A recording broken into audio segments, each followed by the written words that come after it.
Dilim. Ito ang bumabalot sa isipan ko ngayon habang ayaw kong tantanan ng hilakbot. Isang pangyayaring umasag sa pangunawa ko. Isang insidente na bumago ng mundo ko.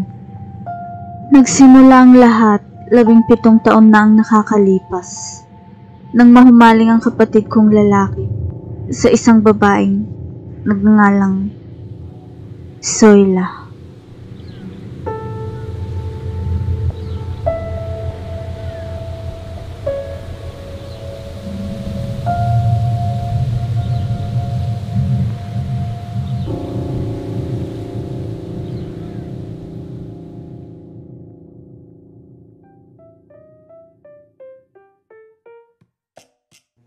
Saan ka na naman ba mag-hiking, kuya? Hindi ako mag-hiking, Lexi. Bibisitahin ko na yung girlfriend ko sa probinsya. Wow! Kuya, wait lang. Never pa kasi kitang nakitang mag-effort para sa isang babae ng ganyan. Huwag mong sabihin... Pakakasalan ko na si Zoila. Zoila? My girlfriend. What? No. Yes. Magpapakasal na ako sa probinsya next week. Agad?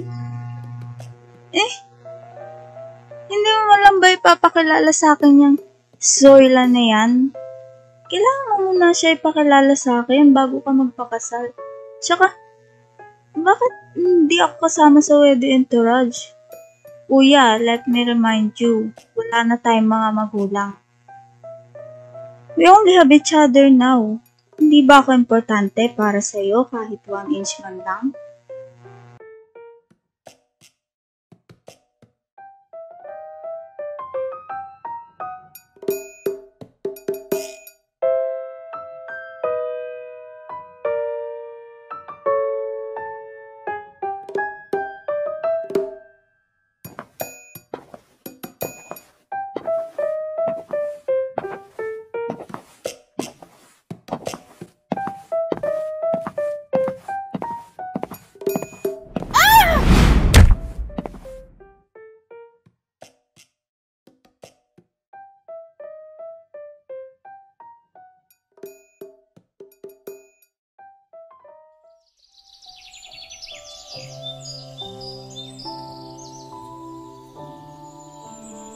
Dude, what's with the face? Kanina pa ako dada ng dada dito. Niha, niho, wala ka man lang inire-react. Lexi, what's wrong with you?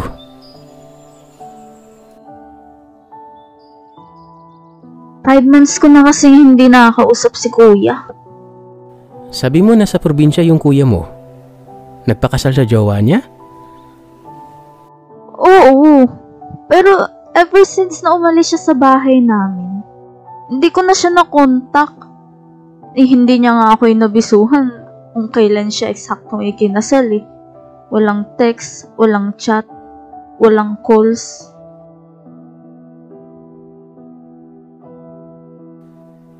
Eh di, ikaw yung mag-text, mag-chat, tumawag.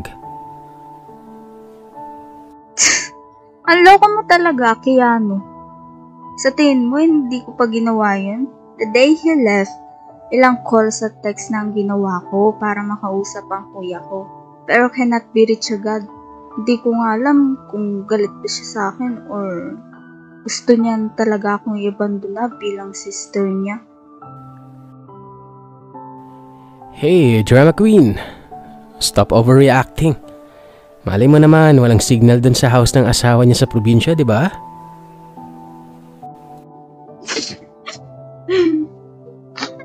Nag-aalala na kasi ako, Keanu. Paano kung na-aksidente na ba? Shh. Huwag kang ang OA, Lexi. Okay, ganito na lang. Para matahimik ka, punta natin sa probinsya ang kuya mo. Ha?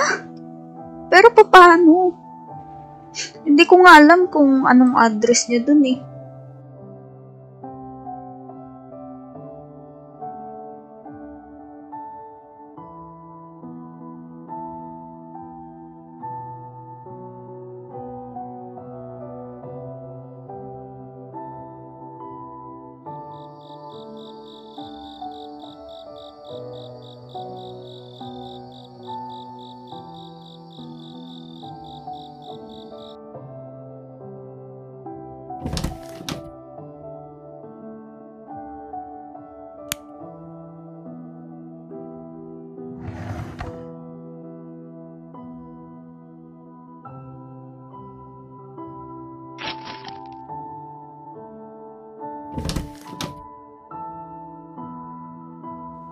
Nung gabi na yun, doon ko lang naisip na maghanap ng kailangan ko.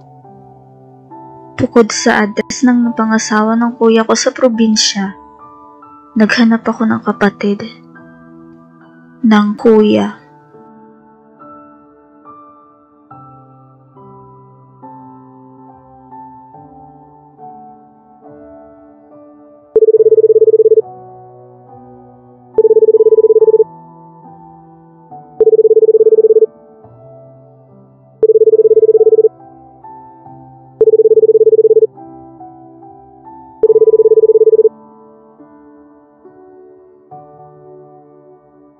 Hello?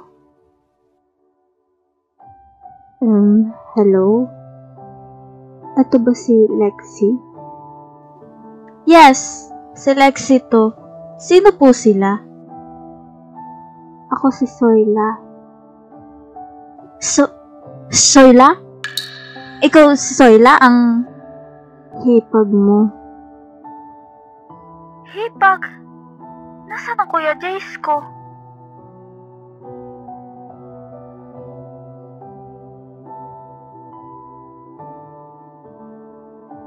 Ha?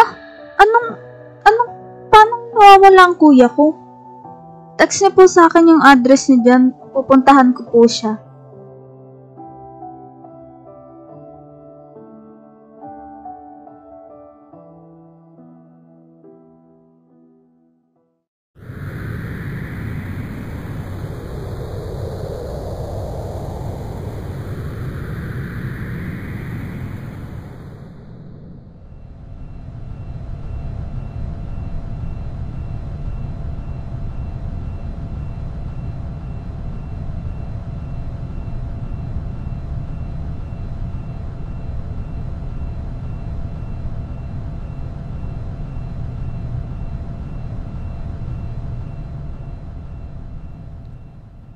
Lexi, mahanap din natin ang kuya mo. Have faith, dude. Pero, bakit ganun? Ngayon lang ako kinontak ng Soyla na yun. After 5 months, ngayon lang siya nag-effort na ipaalam sa akin na nawawala ang kuya ko.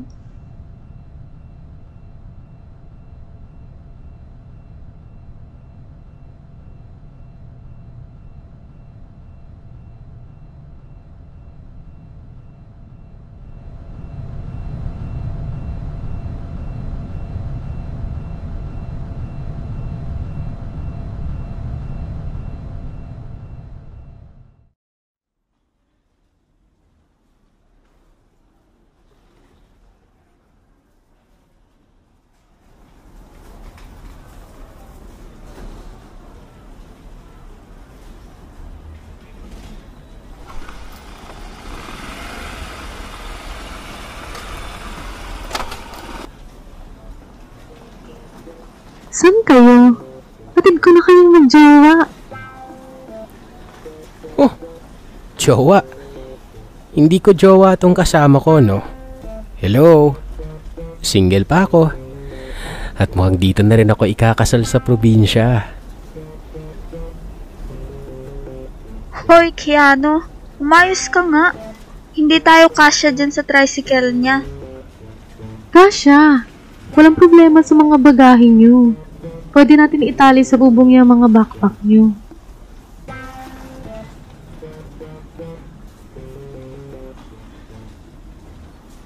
Alam mo ba kung saan ang address na ito?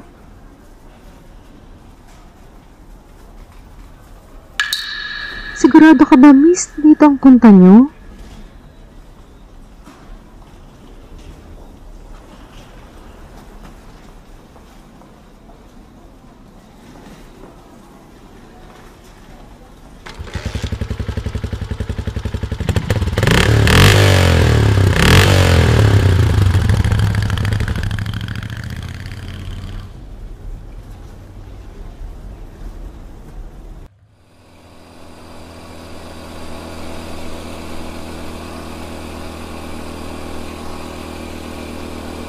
Pugad ng aswang ang lugar na yan. Aswang? Walang hiya. Anong taon na ngayon?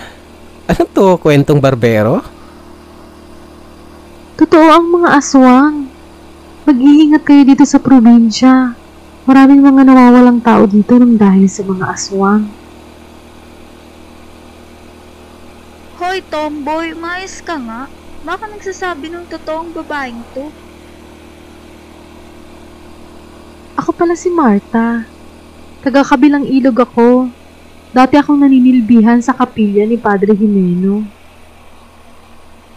Ako naman si Keanu. Single, independent, may savings. Ready to settle here sa probinsya. Anytime. Totoo ba yan, Keanu? Ikaw naman, miss. Mukhang ang laki ng problema mo kanina pa. Lexi. Lexi ang pangalan ko. Pwede bang humingi ng pabor sa iyo, Marta? Ano yun?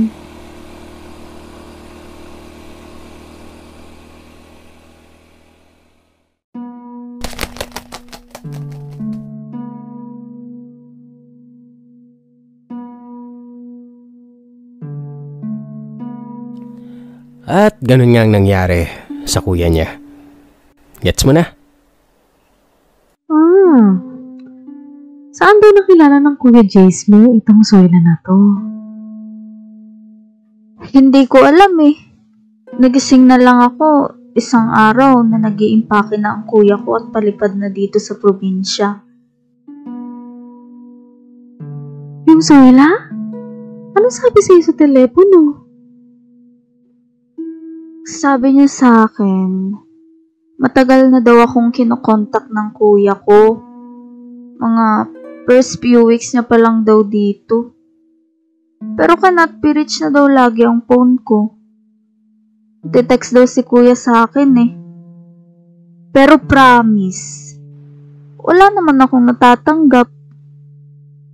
Hanggang sa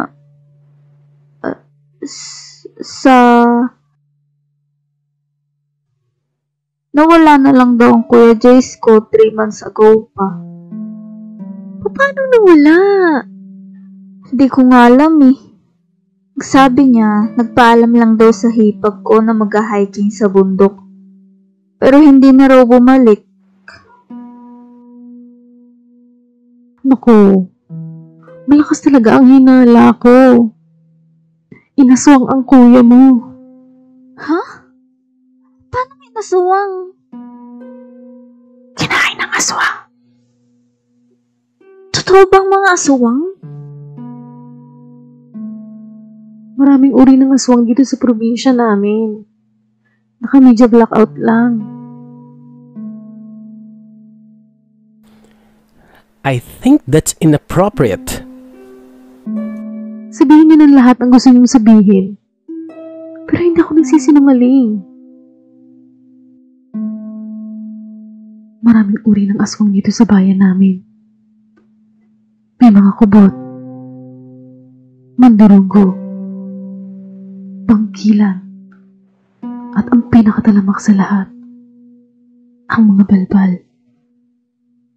Balbal?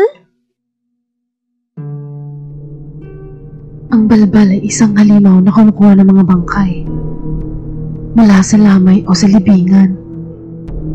At kinakain ito ang medyo sariwa pa nitong laman.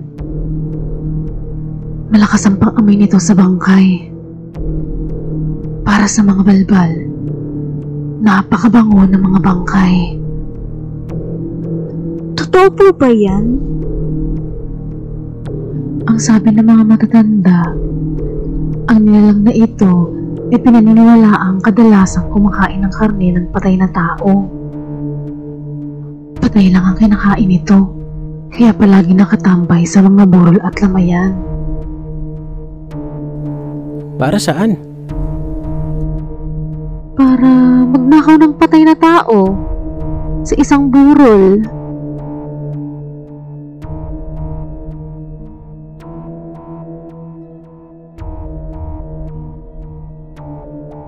Yung iba namang balbal, hinihintay nilang mailibing sa sementeryo ang patay. Ganun? Ano ba ang mga itsura ng balbal? At paano natin malalaman kung balbal lang isang tao? Magandang tanong. Karaniwan, tao ang itsura nila. Normal na tao. Yung iba sa kanila, mababait pa nga. Kaya kasi nila maglakad sa ilalim ng init ng araw. Hindi sila natutunaw o namamatay. Mamamatay lang sila kapag hindi na sila nakakain ng bangkay ng tao. Maraming pilit nagbabagong buhay sa kanila, pero hindi kinakaya. Nangihina talaga sila. Sabi pa ng mga taga dito, dahil sa kinakain daw nila, sadyang mabaho ang hininga nila. Yung mahahawang kuko nila, yun yung ginagamit nila para matanggal agad yung mga damit ng bangkay. Ig, nasusuka ako. Ang dami ko pa namang nakain. Mag-iingat kayo sa mga balbal. Maituturing sila bilang mga pinakanakatakot na mga halimaw dito. At hindi lang dito sa probinsya, kundi sa buong bansa. Ano ba yan? Kaya't kung akala mo sa kaluluwa, umulto ka lang matatakot tuwing may lamay, mas matakot ka sa balbal. Dahil mga traidor na nilalang yung mga yan.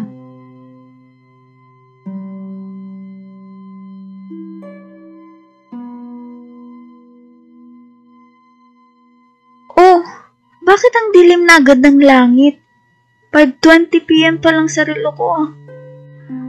Ang mabuti pa, siguro ihatid ko na kaya kayo sa pupuntahan nyo. May 2 oras pa yun mula dito. Kaya ba ng tricycle mong biyahe papunta doon? Iba mga tricycle dito sa probinsyang to. Tiwala lang. Halika na. Hatid ko na kayo. Libre na. Libre? Mukha naman kayo mababait na tao. Okay lang na libre. Sakay na!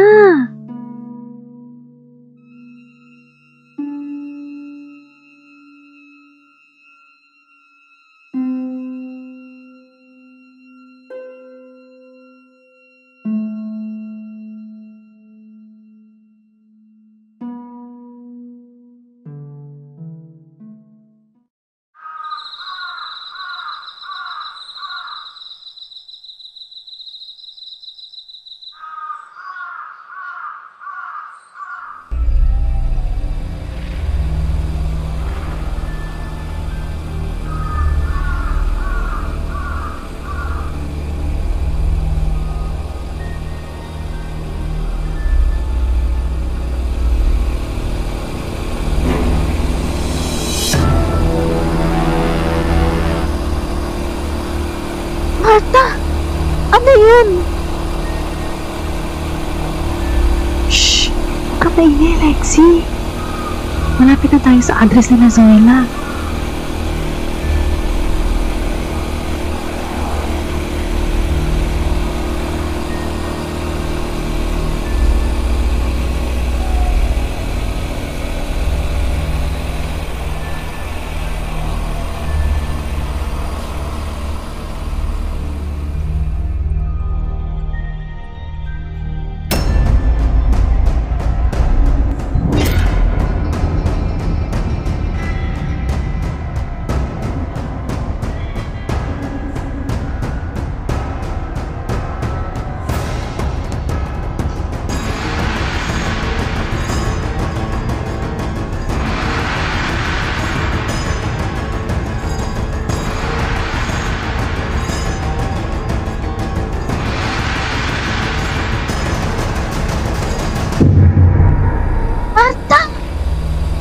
balbal nakita ko.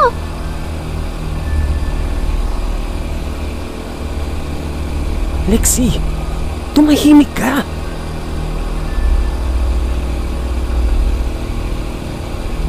Ayoko na dito, natatakot na ako. Please, umuwi na tayo. Ano? Madilim na, Lexi. Nakita ko ang mga balbal sa dilim. Gusto ko nang umuwi. Ibuelta mo na! Ibuelta mo na, sabi!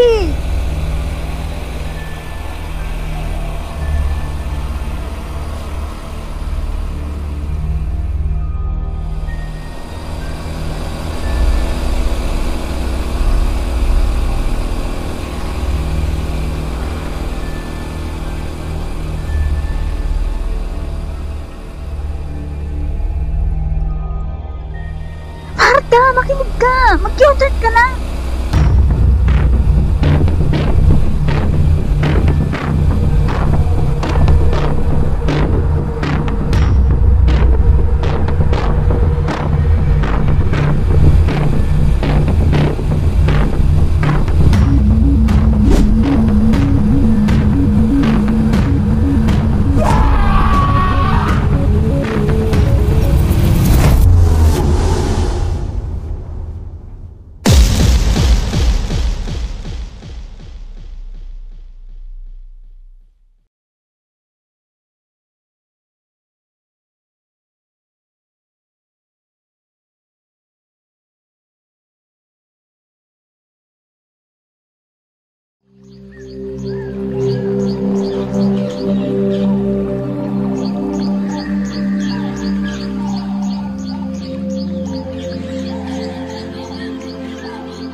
Asan ako? Anong lugar to?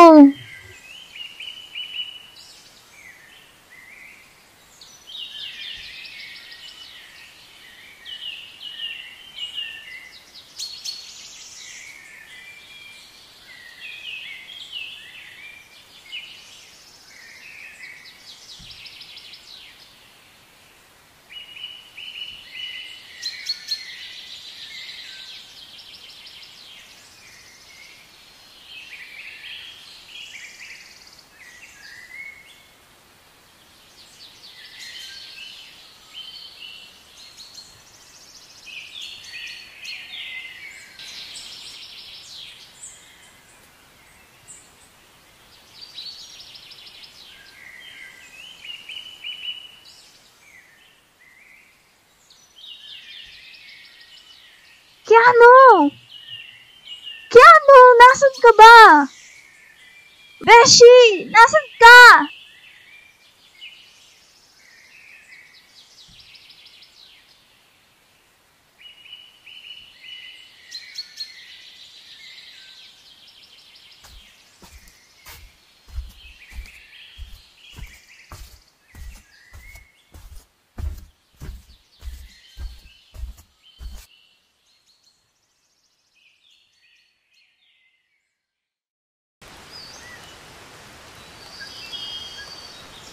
Gising ka na, Iha. Mabuti at nakabangon ka na. Sino kayo? Asan ang kaibigan ko? Si Keanu.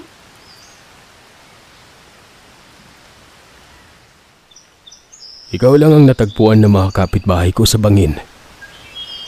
Nakasiksik ka sa loob ng napitpit na tricycle. Naaksidente ba kayo, Iha? Ako si Impo. Ikaw, anong pangalan mo? Bakit kayo nakaitim lahat? Baril ba yung nakasukpit sa balikat nyo? Rebelde ba kayo? Bakit ako napunta dito? Nakita niyo ba ang kuya ko? Alam niyo ba kung saan matatagpuan si Zoila? Si Zoila? Oo, si Zoila. Yang hayop na Zoila na yan. Ang dahilan kung bakit nawawala ang Kuya Jace ko. Kilala niyo ba si Zoila? Siya ang pinakasalan ng kuya ko. Si Zoila. Nasaan siya?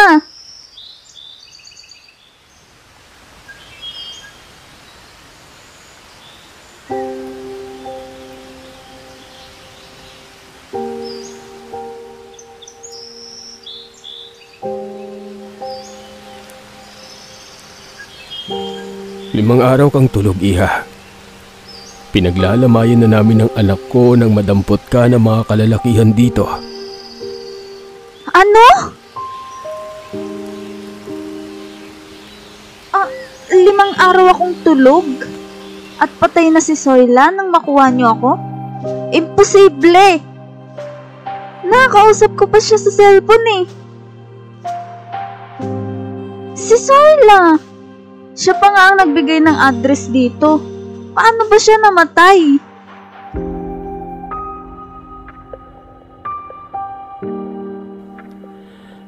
Inatake ng aswang si Zoila. Buntis ang anak ko. 3 buwan. Kinatay ng aswang ang tiyan ng anak ko. Matapos na mawala sa bundok ang kanyang asawa. Kuya ko ang asawa niya. Kung gayon, hipag ka ni Zoila. Buhay pa ba ang kuya ko? Yan din ang tanong ni Zoila sa lahat ng taga dito. Pero may nakapagsabing pinatay daw sa bundok para ialay sa mga balbal. Hindi! Hindi maaari! Kuya! Kuya, nandito ako! Umuwi na tayo! Kasalanan lahat ni Zoila to eh.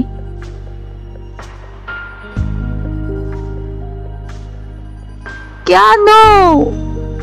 Keanu, nasan ka ba? Bakit mo ako iniwan? Bakit mo ako iniwanan?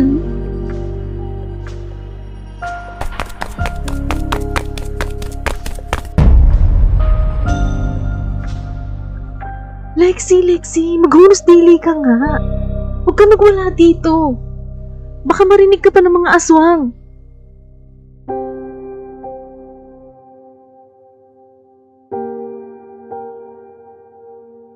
Wala na akong pake! Mamatay na lahat ng aswang dito!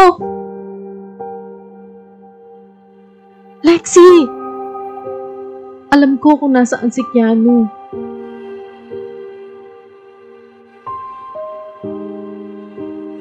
alam mo? Oh, asan siya? Asan nga siya? Asan nga? Shh! Pwede ba? Hindi ko sasabihin sa'yo hanggat nagwawala ka ng ganyan. Kumalma ka muna.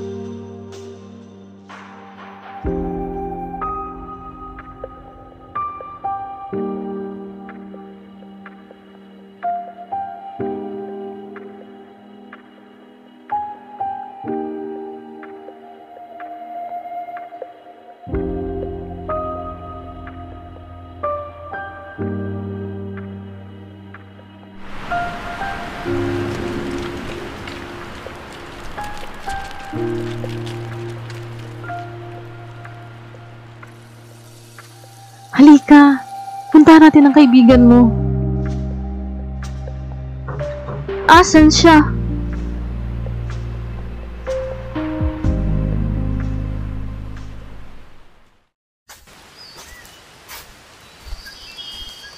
Bakit dito tayo dumadaan?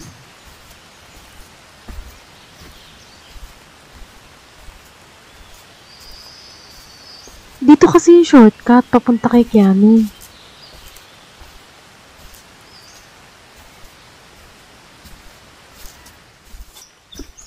Bakit sabi nung info na nakausap ko, tatay daw siya ni Zoila?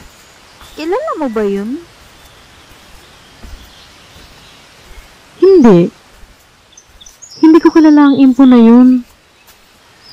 Pero sa pagkakaalala ko, dati nang nasagpang ng malaking aswang ang binti nun kaya napilay.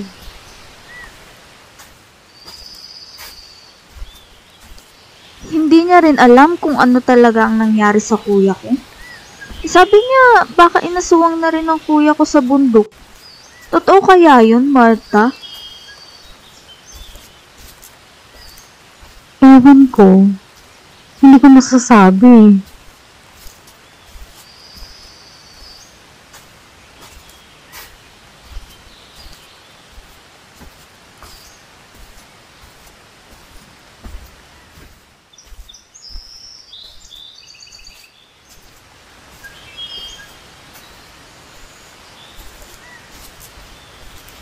Oh, bakit ganyan ka maglakad?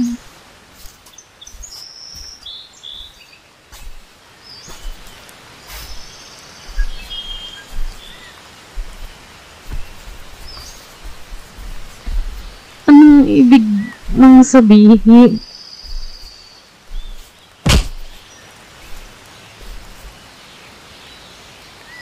Kumain ka na ba? Ha? Diet ako eh. Pinipilit kong huwag kumain. Ay, Martha, kailangan mong kumain. Hindi ka pa talaga kumakain kahit tinapay lang.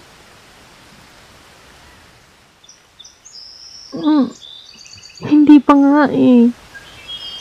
Kaya ako siguro nagkakaganito.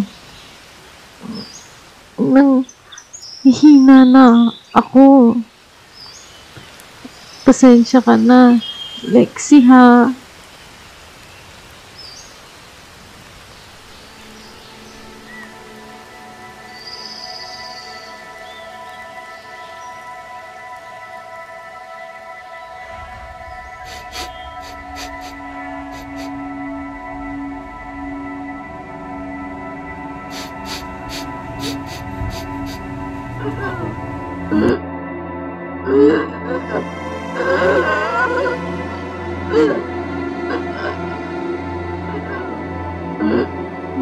Martha, okay ka lang?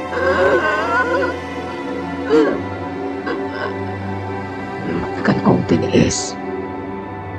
Sabi kasi ni Padre Jimeno, labanan ko, tiisin ko. Pero, hindi ko talaga kaya.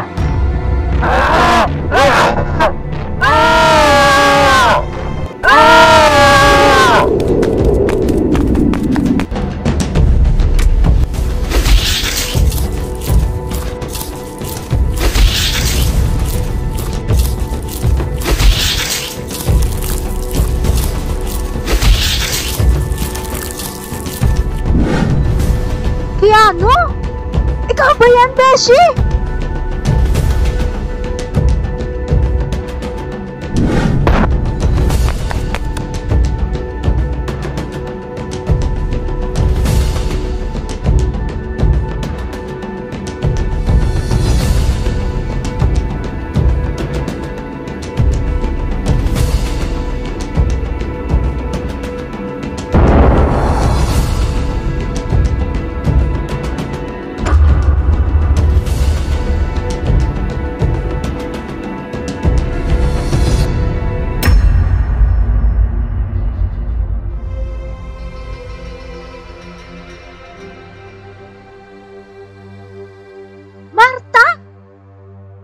Isa kang balbal! Hayop ka, Marta! Traitor ka! Hindi ka na nakontento sa best friend ko, pati hipag ko pang si Zoila. Halimaw ka!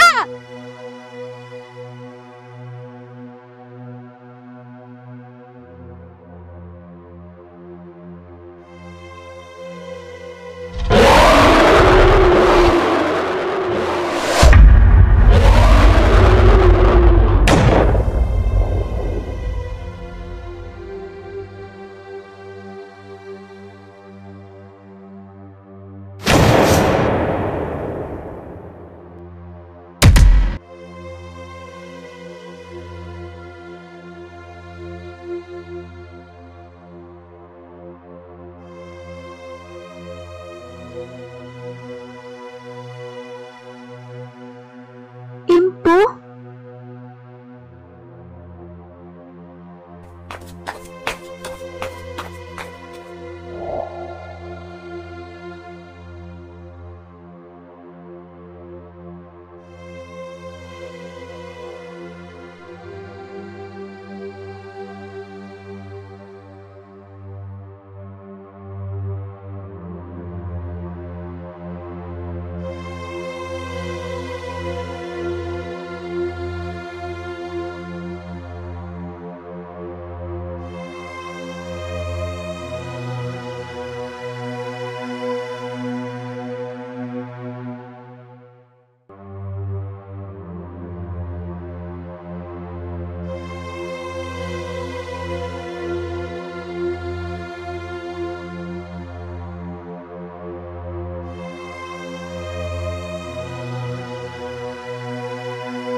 Dilim. Ito ang bumabalot sa isipan ko ngayon habang ayaw kong tantanan ng hilakbot. Isang pangyayaring umasag sa pangunawa ko. Isang insidente na bumago ng mundo ko. Binigyan pa rin namin ng marangal na libing ang best friend kong si Keanu at ang hipag kong si Zoila. Pinakremate namin sila. At habang umaasa ako na mahahanap pa rin ang Kuya Jace ko, isasaboy namin ngayon sa bundok na inakyat niya ang abo ng kanyang mahal na asawa, ang hipag kong si Zoila.